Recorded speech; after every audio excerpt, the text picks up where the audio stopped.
My boyfriend and his roommates don't understand the privilege of not having to lock their door. When I come to visit, it's like they experience culture shock when they try to barge in and they find it's locked. None of them even carry keys. I once accidentally locked one of his roommates out for the night and he had to walk to a friend's and sleep there. They never got mad at me for it. They all understood why it was a habit I wasn't willing to break. My boyfriend and I were long distance. Since I worked from home and he and his roommates were out of the house for the majority of the day, I would come and stay for a week at a time. They all worked Saturdays, but I had weekends off, so I was laying in my boyfriend's bed, in the room closest to the front door, having locked it and snuggled back in to relax until I felt like getting ready for the day.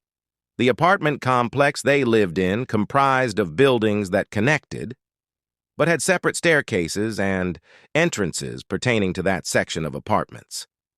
My boyfriend's apartment was all the way at the top left of the last building, nearest to the woods. It was in a nice neighborhood in the suburbs of two busy metropolitan areas. The front doors of the buildings were never locked.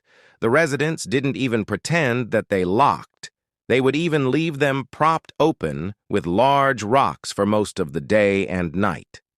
On the occasions the door wasn't propped open, when someone came into the building, it would slam loudly before bouncing back to an ajar position.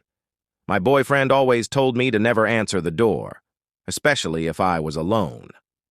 On this morning, about an hour after the guys had left, I was reading a Tumblr post on my phone when I heard the door slam and what I swore was a cry for help.